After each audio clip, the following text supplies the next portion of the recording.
Well, this is what it's all about. We want to visit with the best of the best, and that means national champions, and Alia Armstrong is certainly that. Alia, thanks for stopping by today. No problem. No problem. Good to see you. Love it here. Yeah, you love it here in Baton Rouge? Yes, I absolutely love it. The weather, just the environment, the culture, it's awesome. It's awesome. We're out here on a sweaty morning here in South Louisiana in June, but wouldn't want it any other way as you continue to train and work hard. First of all, who's our guest too, by the way? Our guest here is Stitch. I got him on my grandfather's birthday, which was like exactly a month ago, well, almost a month ago. And he passed away from COVID in 2020, so I feel like he's in this, so it was very special to me. And I bring it everywhere, it's for comfort, so. Awesome. Yeah, Stitch. So Stitch, so you were just in Oregon, so Stitch came all the way to Oregon with you? Yeah, yep. He went on the plane, took a plane ride, bus ride, everything. Well, good deal. That's a great story. And so you're a national champion, 100-meter hurdles at the NCAA Outdoor Track and Field National Championships, a time of 12.57 seconds. So how does it feel to be the best? It feels absolutely awesome. If you see me and my teammates every day, we come on this track and we work, and that's all we do. We just want to get better, and we want to prove the world what we got. And it showed, so I'm really grateful, very, very grateful. I'm looking a year ago, you finished 16th at the national championships in the outdoor. Yes, sir. But then Coach said you turned around and did fantastic after that. Yep. So I guess this was a case of, with the spotlight on you and expecting a lot, you rose to the occasion this time. Yes, I feel like growing up, my mom always taught me to know that I can do all things through Christ who strengthens me, and my talent will never go unnoticed. So every time I step on the line, I remember everything that my mother told me growing up, and I just run. I just do what I do and let go and let God. That's it. Obviously, your faith is a big part of what you do. Mm-hmm. Yes. I mean, I know when I go to church every Sunday, I feel better than if I don't. So is it I don't know if a challenge is the right word, but how is it when you're open about that and you talk about that? Well, God is included into my entire life, and my faith is included into everything I do on and off the track. When I am struggling in school, I leave it in God's hands and do what I have to do as a human, and He does the rest. So in my mind, I give my entire self to God, and I let everything else just handle the rest, because He's never going to fail me. So when I put my trust in Him, I know He will never fail me, and that's all I recommend anybody would do, just put trust in Him. And He shows up every time. I got a friend of mine who says, won't He always do it? He will, always. Always. And as hard as this young lady has been working, she does say, Sunday, I don't run on Sundays. I don't practice on Sunday. That's the one day. No, I need one rest day at least. Right. One. What are you, 20? 21. 21? Yes. Okay, even at 21, she needs one rest day, right? Yep. But, so you scored 10 points for your team in winning that event, and the ladies finished 4th in the nation, which, look, I know the standard is that behind us, right? Home of national champions. Yes, we are. But, in basketball, when they make the Final Four, that's a big deal, right? Yeah, exactly. So finishing 4th in the country, that's nothing to turn our nose up at. Yeah. I think we did what we could with the team that we had, and everybody who was going through injuries and maybe trials, tribulations, stuff back home. We all found a way to lock in and bring home some sort of title together, and I think that's what matters. We did the best that we could with who we had and what we had, and I'm really proud of my team regardless, because this is what I wanted for us, even if it wasn't number one. Yeah, and this was the first time ever you ran in the rain, right? Yes. In Oregon there, it was a wet track. It was. Actually, at the start line, my fingers were in a puddle, and I was praying, I was like, Lord Jesus, I ain't never done this before, but I'm just, my nails gonna have to be in a puddle of water. They're just gonna be swimming today. And I literally just locked in, and I was like, you know what, nothing is here, just trust God and let go. And so I just finally let go, all the anxiety went out the window, and I just went and didn't stop. I think I was joking with Aaliyah Hobbs a while back. We were saying, these hurdlers, they got a screw loose, right? They're a little crazy, right? Yeah. You want me to run fast and you want me to jump over stuff at the same time? Right. You've lost your mind. But I'm doing it, so I must have lost my mind too.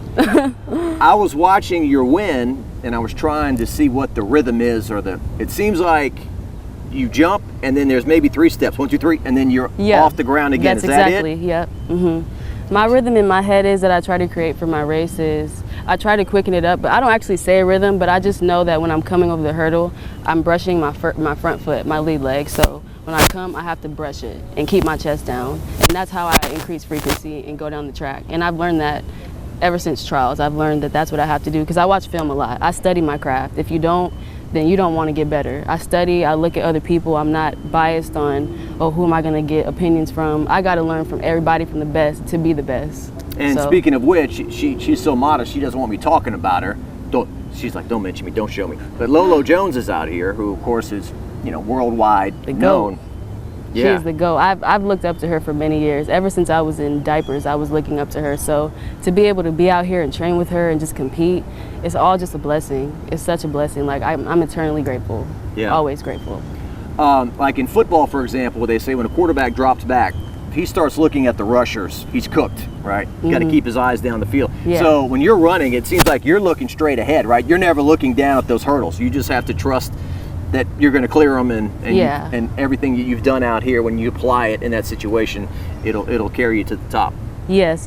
I usually, like you said, I don't ever look at the hurdles. I just keep looking forward. And I used to have a problem last year, but I've perfected it. But when people would get next to me, I would panic and like start looking to my right. But like when I started trusting God and trusting myself and getting my relationship closer, I'm able to just let go and just run my race, like do what I love instead of putting pressure on myself. Because athletes can't do that. That's when you start to mess up and false start and all that other stuff. And I learned a lot from indoor, because that's where my downfall was. But we came back, so I'm excited. Well, and you talk about false start. I mean, I think that's one of the most brutal things about this sport, right? Yeah. I mean, to me, it is like one of the most harsh judgments out there, right? Yeah. I mean, you talk about how much you train out here, hours and hours and hours, and if you jump early in this race, they throw you out and you're finished. Yeah. That's tough. That is tough. It was absolutely heartbreaking, but like I said, even when you don't know what God is doing, He's always doing something that's best for you. And so I cried. I'm human, but I let it go. And I just moved on, and that's where you got the 12:33s and the national champions at SEC, because I said, that's just one race. God has greater. And so He gave me greater. I'm a national champion. little backstory on that, what she's referring to, you were at the SEC indoors. This was nationals. National indoors. Yep. Okay, back in like February or something like that, and you false started then. But obviously, a few months later in the outdoor, you win it all there. Regrouped, yep. And you see, I think it was the young lady from Arkansas who fell.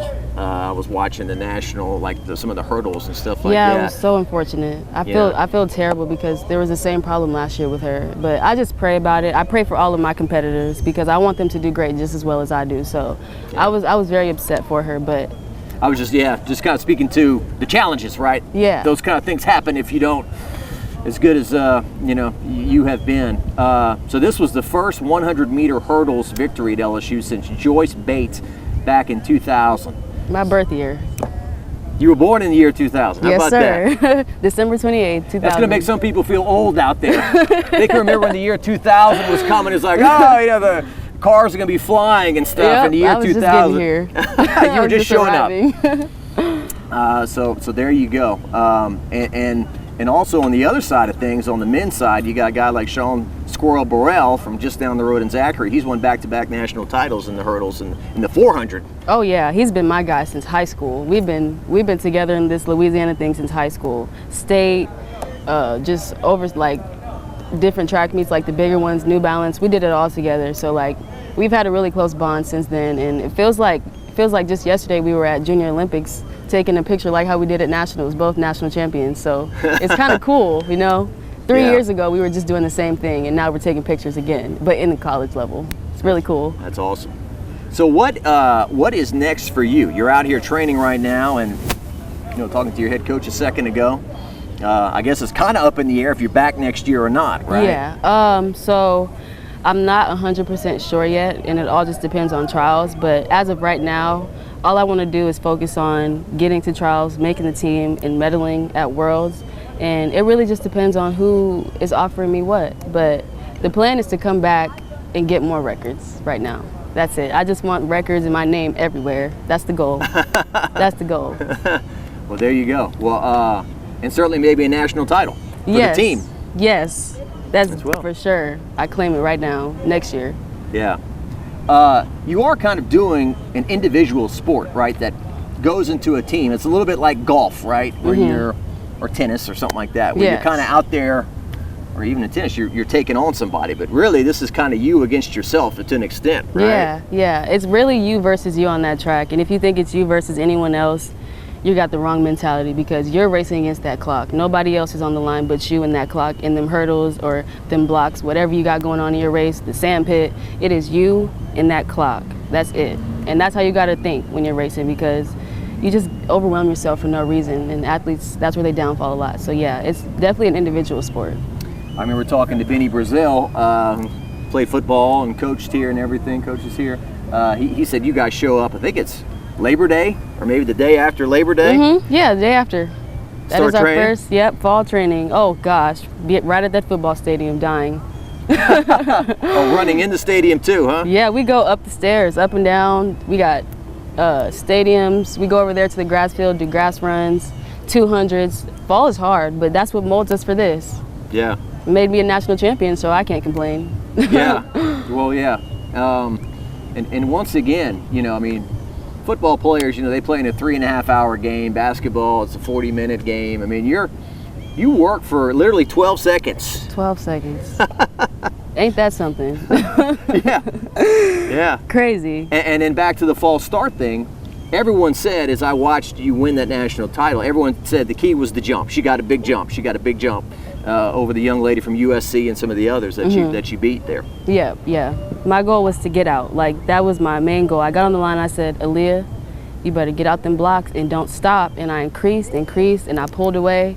And that's when I just seen the hurdles come, and I was like, during the race, actually, nobody knows this, but I was literally like, oh my gosh, I'm about to win. And I didn't expect it. I expected it, but I didn't, like, I was sitting in reality, but during the race, like, it was like, I wish y'all were in my head, because it was so cool, but it was like, oh my gosh, Aaliyah, go faster. Couldn't really focus, but it was fun.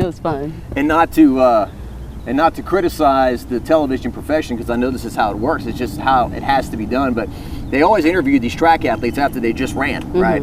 So you're catching your breath. You know, it's not like you and I sitting here right now. We're gonna have more of a detailed conversation. Right. But they grab you on the track and they ask you what you're thinking. You're probably a little spacey. Yeah, sometimes it's hard to talk, but usually I try to like take deep breaths or catch my breath. But a lot of times they don't interview me. So, I mean, which is this fine, because I'll be out of breath anyway, but a lot of times they don't interview me, so they just catch me when they catch me, or I just go get ready for the 4x1 or the hurdles. Talk to me about Dennis Shaver, your head coach. Oh man, I don't even know where to start. He's one of my best friends. He has been with me since day one. Since I got here, I was running 13.3. He never lost faith in me. I've been through distractions. I've been through boy problems, college drama, and that man has never left my side, he never lost faith in me. And I really commend him, and I'm so grateful that he's my coach. I would want nobody else to be my coach but him, because he is a man of faith, and he will never give up on his athletes, unless they're giving up on themselves. Because what can you do if an athlete's giving up on themselves, you know? But he is somebody who grooms his athletes to be the best in all aspects, in school, on the track, even in the next level. Like, he doesn't want just, I just want points or a national title. He wants us to be the best we can be, and I love that about him. He's almost like an angel sent from heaven, but like, I feel like my grandfather is like somewhere within him, because I feel his spirit whenever I talk to him, and he's just truly a blessing to my life. I'm very grateful for Coach Shaver. Wow. And Coach Ards, for sure. Powerful statement. Coach, who's the assistant you just mentioned? Coach Ards. She's my hurdle coach. She's been there for me through it all as well. She's cried because of just trials that I've been through, just things that we've all been through. Like, we're a family for real here. And like, other teams say they're a family, but we are a true family. Those are my brothers and sisters out there that I work with. We cry together, we sweat together, we bleed together. Purple and gold is really what we bleed, you know? So I'm really grateful for this whole LSU experience. Forever LSU. Forever. Yeah. Anything else you want to touch upon? What are you majoring in here? So I'm majoring in interdisciplinary studies, but I have 3 minors of animal science, psychology, and theater. So what I'm working on doing is changing my major because eligibility wouldn't let me since I don't have enough credits in animal science, but I'm working on changing my major to animal science so that I can get my degree in animal science. I would like to go to vet school and like open up my own pet hotel and animal shelter one day. I love animals. They're my babies. There you go. There you go. Yeah, animals are, they're funny, aren't they? Like, yes, they're adorable because they're so innocent. You know, like I saw, and there's so many viral videos, but I saw a video of a dog where the owner walks out of the room and there was a treat, and the dog eats the treat and was smart enough, he hits a pantry or something, and then he replaces the treat. Like he ate it and like replaced it. So the owner comes back and doesn't think he ate the treat. Oh, that's so smart. Yeah, playing tricks on us and stuff. Yes. You know, yeah. How about Mike the Tiger? He's the real king over here. Oh yeah, he's been my other bestie since since I got here too. I used to always, when I lived in Nicholson across the street over there, I used to always go to tutoring and stop and say, "Good morning, Mike. Hi, my baby." I always used to talk to him. He'd just be like, "Rawr." Yeah. Good old Mike the Tiger there. Oh, and I also, just to get this out here, I also like to talk about my mom and my family. I just wanted to put it out here that my mom has been my biggest supporter since I was in diapers. This woman has sacrificed everything for me. Moving to New Orleans, because I'm originally from California, so moving to New Orleans, taking me from track meet to track meet, not even being able to afford it, but finding a way for me. My sister, my dad, everybody who's been in my life, I'm just very grateful for them, and I really appreciate everything they do for me, because without them, Alia would not be Alia Armstrong. So I love my mama to death, and I do this for her. Well said. Wow, it's been a fantastic interview, and we should also give your high school some credit. St. Catherine Drexel High School in New Orleans. Yes, I'm a prepper. Prepped? Yes, that's what they call us. They call us preppers, so I'm a prepper, yeah. They groomed me as well. They made me the young woman I am today, humble, very mature, classy, everything. So I must be honest, I've covered sports a long time in Louisiana. I haven't heard a ton about this high school. So that's the mascot, prepper? The mascot, sorry, is Hornets. Okay, Hornets. Yeah. But y'all call yourselves preppers? Yeah. Okay. Yeah. All right. So you prepped as a prepper, so to speak. Well, good deal. Yeah, I just read your biography real quick. It said that you won 4 state titles in 2019. 100-meter hurdles, 300-meter hurdles, 4x200-meter relay, 4x400-meter relay. You were named the most outstanding performer at the meet, which was right here. Right here on this track. There's a lot of memories here. A lot of memories. A whole bunch. And we keep our fingers crossed there's a lot more. Right? Yes, fingers crossed. SEC's here next year. Oh, really? LSU's hosting the SEC next year? Yep. Well, that'll be huge. It will. That'll be huge. Alia Armstrong, thanks so much. Thank you for having me. Enjoyed the chat. And, Thank you so much. I've already forgotten the name. I'm so dumb. Stitch. Yeah. Alia Armstrong and Stitch joining us here on the track. Alia Armstrong, track superstar. Thank you.